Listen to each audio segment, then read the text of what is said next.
அஸ்ஸலாமு அலைக்கும், welcome back to my world. எல்லாரும் நல்லா இருக்கணும்னு கண்டிப்பா துவா செய்றேன். இந்த வருஷம் ரமலான் நோன்பும் சரி, ரமலானும் சரி நல்லபடியா போச்சு. அதே மாதிரி எல்லாரும் நல்லபடியா கொண்டாடி இருப்பீங்கன்னு நம்புறேன். இது ஈத் பெருநாளோட ஒரு நாள் முன்னாடி எடுத்த வீடியோ. ஸோ அம்மா வீட்டுல இருந்து கொஞ்சம் சாமான்லாம் கொடுத்து விட்டுருந்தாங்க. இட்லி பொடி, முருங்கைக்கீரை பொடி, கூடவே மோர் மிளகாய் போட்டிருந்தேன்னு சொல்லிட்டு அதையும் கொடுத்து விட்டுருந்தாங்க. ஆக்சுவலா 25 நோம்புலயே இது கிடைச்சிருச்சு. தம்பி கொண்டு வந்து கொடுத்துருந்தான். பட் பிரிக்க கொஞ்சம் லேட் ஆகி போச்சு. மொத்தமா இங்கே வந்துருச்சுன்ட்டு தம்பி தங்கச்சிக்கும் சேர்த்து பிரிக்கிற மாதிரி இருந்துச்சு. நோம்புக்கு ஒரு நாளைக்கு முன்னாடி தான் நான் பிரிக்கவே எடுத்திருந்தேன். இது தேங்காய் போட்ட மாவு. இது முக்கியமா நிறைய டிஷ் செய்வோம். இதுல என்னோட பழைய வீடியோல கூட நான் சொல்லியிருப்பேன் தேங்காய் போட்ட மாவுன்னு சொல்லிட்டு. தேங்காய் போட்ட மாவு எப்படி செய்யணும்ன்றத வீடியோ எடுக்கணும்னு பாக்குற முடியவே மாட்டேங்குது. அம்மா செஞ்சு கொடுத்துறாங்க, இல்லைன்னா கடையில வாங்குற மாதிரி வாங்கலாம். கண்டிப்பா அவங்களுக்காகவாவது ஒரு வாட்டி செஞ்சு நான் வீடியோ எடுத்து போடுறேன். கூடவே இடியாப்ப மாவும் செஞ்சு கொடுத்துருந்தாங்க. தேங்காய் போட்ட மாவு, இடியாப்ப மாவுலாம் வருஷம் செஞ்சு கொடுத்துருவாங்க. அவங்களால முடியலன்றனால நாங்க தான் வேண்டாம் செய்யாதீங்கன்னு சொல்லி வச்சிருந்தோம். எவ்வளவு சொல்லியும் கேட்காம செஞ்சு கொடுத்து விட்டுருந்தாங்க. சோ எல்லாத்தையும் பிரிச்சு எடுத்துட்டேன். நோம்பு மாசத்துல இந்த தேங்காய் போட்ட மாவுலாம் யூஸே ஆகாது. ஏன்னா ரொம்ப ஹெவியா இருக்கும் சாப்பிட்டா. அதனால நோம்பு திறந்துட்டு சாப்பிடவே முடியாது. சோ அதனால செய்யவே மாட்டோம். நோம்பு முடிகிற கிட்ட தான் செஞ்சு கொடுத்து விட்டுருந்தாங்க. கூடவே புளி அங்க கம்மியா இருக்கும்னு சொல்லிட்டு புளியும் மொத்தமா வாங்கி கொடுத்துருந்தாங்க. பெருனா ஸ்டார்டிங் எப்படின்னு அன்னைக்கு கண்டிப்பா மெஹந்தி வச்சாதான் ஸ்டார்ட் ஆகும். நம்ம என்னதான் ஸ்வீட் செஞ்சு வச்சு என்னதான் ஷாப்பிங் பண்ணாலுமே மெஹந்தி வைக்கும் போது தான் அந்த பெருனா மாதிரியே இருக்கும். அன்னைக்கு நைட்டு விடிய உட்காந்து மெஹந்தி வச்சுட்டு இருந்தோம். கிட்டத்தட்ட ஒரு 2 மணி 2:30 மணி வரைக்கும் மெஹந்தி வச்சுக்கிட்டு பேசிட்டு சிரிச்சுட்டு உட்காந்துருந்தோம்.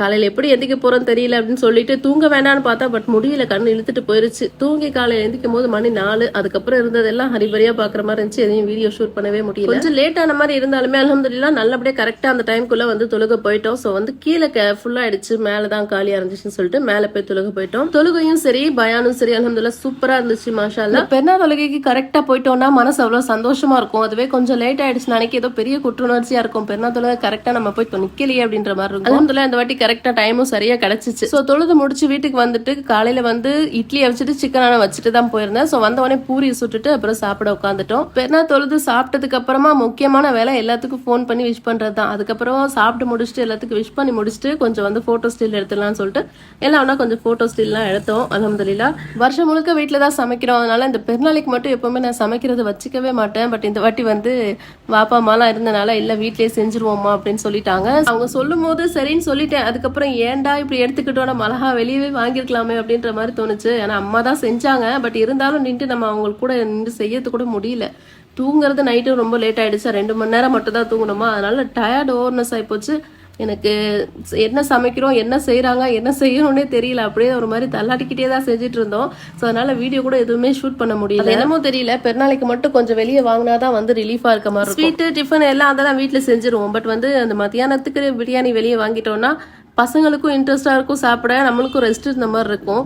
இந்த வாட்டி வீட்லயே செஞ்சாச்சு அல்ஹம்துலில்லாஹ். ஸ்வீட் வண்டலப்பம் தான். எப்பவும் பெருநாள் அன்னைக்கு ஸ்வீட்னா வண்டலப்பம் மட்டும் தான். கொஞ்சம் அதிக குவான்டிட்டியா செஞ்சிருந்தேன். ஸோ பெரிய குக்கர்ல 2 பாத்திரத்துல வச்சுட்டேன். கீழே ஒரு பாத்திரத்துல வச்சுட்டு அதே மாதிரி மூடி போட்டுட்டு மேலேயும் ஒரு பாத்திரத்துல வச்சுட்டு மூடியை போட்டு வச்சுட்டேன். அதிகமா இருக்கனால 2 வாட்டி வேக வைக்கலாம்னு தோணுச்சு. அதுக்கப்புறம் பெரிய குக்கர் எடுத்து ஒரே வாட்டி ஆச்சுனால சீக்கிரமா வேலையும் முடிஞ்சிருச்சு. கேஸும் கொஞ்சம் மிச்சமான மாதிரி இருந்துச்சு. பிரியாணி தம்ம வச்சு எடுத்தா செம்ம சூப்பரா வந்துருந்துச்சு. பட் எனக்கு தான் கொஞ்சம் மசாலா கம்மியா இருக்க மாதிரியே தோணுச்சு. அம்மா பிரியாணி செம்ம சூப்பரா செய்வாங்க. சும்மா கண்ணை மூடிட்டு செஞ்சாலே செம்ம டேஸ்டா இருக்கும். எனக்கு என்ன மசாலா கம்மியா இருக்க மாதிரியே இருக்குமா அப்படின்னு சொல்லிட்டே இருந்தேன். நான் சொல்ற வரைக்கும் கான்பிடென்டா இருந்தாங்க. நான் சொன்ன உடனே அவங்களுக்குமே பயம் வந்துருச்சு. என்ன சொல்ற, இப்ப மசாலா பத்தலையா, பிரியாணி நல்லா இல்லையான்னு கேட்டுட்டே இருந்தாங்க.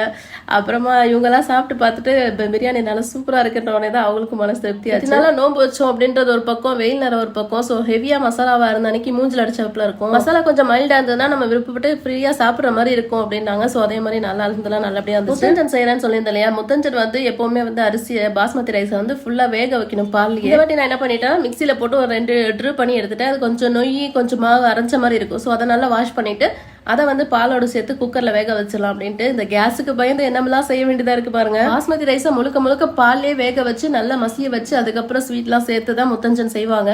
நம்ம இப்படியெல்லாம் கொதிக்க வச்சோம்னு நினைக்க 2 நாள் கேஸ் காலியா போயிடும் அப்படின்றனால ஃபுல்லா அரைச்சிட்டு குக்கர்லயே வச்சுட்டேன். இந்த வாட்டில வச்சு ஒரு 5 விசில் கிட்ட விட்டுட்டு அப்படியே சிம்ல வச்சு ஒரு 2 விசில் விட்டு அப்புறம் இறக்கிட்டேன். நல்லா மசிஞ்சு வந்துருச்சு. ஸோ வெந்த அரிசியை ஒரு பேன்ல மாத்திட்டு அது கூடவே தேவையான அளவுக்கு தண்ணி கூட கொஞ்சம் பால் எல்லாம் சேர்த்து நல்லா கொதிக்க வச்சு குக்கர்ல வேக வச்சதுல நல்லா கொழிஞ்சு வெந்துருச்சு. பட் இருந்தாலும் நம்ம பாலும் ஊற்றி அதில் நல்லா கொதிக்க விடணும். அப்போதான் அந்த டேஸ்ட் வரும்.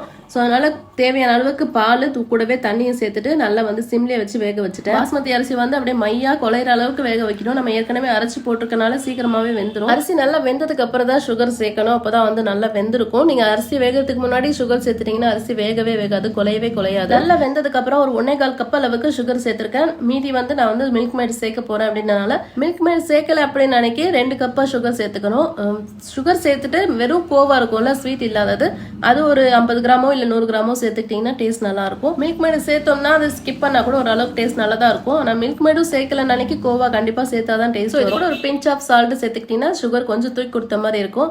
லெமன் கலர் சேர்க்கணும். லெமன் கலர் இல்லன்றனால நான் வந்து லைட்டா மஞ்சள் தூள் சேர்த்துட்டேன். ஸோ அது வந்து உங்களுக்கு அந்த அளவுக்கு ஃபிளேவர்லாம் தெரியாது. நம்ம கொஞ்சமா தான் சேர்க்க போறோம், அதனால வாசனைலாம் எதுவும் தெரியாது. கலர் பொடி சேர்க்கறதுக்கு பதில் இந்த மஞ்சள் பொடி எவ்வளவு பெட்டர் சொல்லுங்க. நல்லா மிக்ஸ் பண்ணி ரெடி பண்ணிட்டு கூடவே வந்து நெய் ஊற்றி முந்திரி திராட்சை எல்லாம் போட்டு தாளிச்சு ஊத்திட்டோம்னா முத்தஞ்சன் ரெடி. ஸோ சூப்பரான டேஸ்ட்ல இருக்கும். கண்டிப்பா ட்ரை பண்ணி பாருங்க. ஈவினிங் போல தங்கச்சி பீச்சுக்கு போலான்னு சொல்லி கூப்பிட்டு இருந்தா, சரின்னு சொல்லிட்டு ரெடி ஆகி போயிட்டோம். போகும்போதே கொஞ்சம் முத்தஞ்சனும் கொஞ்சம் பிரியாணியும் எடுத்துட்டு போயிட்டேன். போகணும்னு ஒரு டைம் பிளான் பண்ணோம், கிளம்புனது ஒரு டைம், அங்க போய் சேர்றதே ஒரு டைம் ஆயிப்போச்சு. ஏன்னா அந்த அளவுக்கு டிராபிக், சரியான டிராபிக் ஆயிப்போச்சு.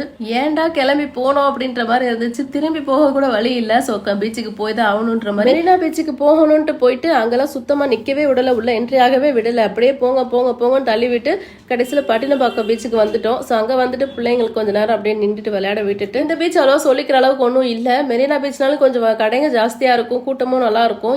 இங்கே வந்து அந்த அளவுக்கு இல்லை. போனதுக்கு கொஞ்ச நேரம் உட்காந்துட்டு பிள்ளைங்க விளையாட விடுவோம்னு சொல்லி உட்காந்துருந்தோம். இப்போ போன உடனே வந்து தங்கச்சி வந்து எல்லாத்துக்கும் முத்தஞ்சன் ஊற்றி கொடுத்தா. இதுவே வீட்டில் வச்சு இந்த முத்தஞ்சன் கொடுத்துருந்தோம்னா இந்த பிள்ளைங்களாம் வாங்கி குடிச்சிருக்காதுங்க. எனக்கு வேணாம் உனக்கு வேணாம்னுங்க. வெளியே போனனால அங்கே பக்கத்தில் கடைகளும் எதுவும் இல்லை அப்படின்ற உடனே சரி சொல்லிட்டு எல்லாரும் எனக்கு தான் உனக்கு தான் சொல்லி வாங்கி குடிச்சிருச்சு. எப்போ வருஷம் வருஷம் பெருநாள் அன்னைக்கு ஒரே மாதிரி தான் போகும். இந்த வாட்டி 2 இது டிஃப்ரெண்டாக நடந்துச்சு. ஒன்று வந்து பிரியாணி வீட்டில் சமைக்கவே மாட்டேன், அதையும் சமைச்சேன். ஈவினிங்கும் வெளியே எங்கேயும் போக மாட்டோம், ஏன்னா இவங்களுக்கு வேலையில் லீவ் இருக்காதுன்னு சொல்லிட்டு அல்ஹம்துலில்லாஹ் அன்னைக்கு அதுவுமே நடந்துச்சு. இந்த வீடியோ அவ்வளோதான். இந்த வீடியோ பிடிச்சிருந்தா மறக்காம லைக் பண்ணி சப்ஸ்கிரைப் பண்ணிக்கோங்க. அப்படி உங்கள் ஃப்ரெண்ட்ஸ் அண்ட் ஃபேமிலிக்கும் ஷேர் பண்ணிக்கோங்க. தேங்க்ஸ் ஃபார் வாட்சிங்.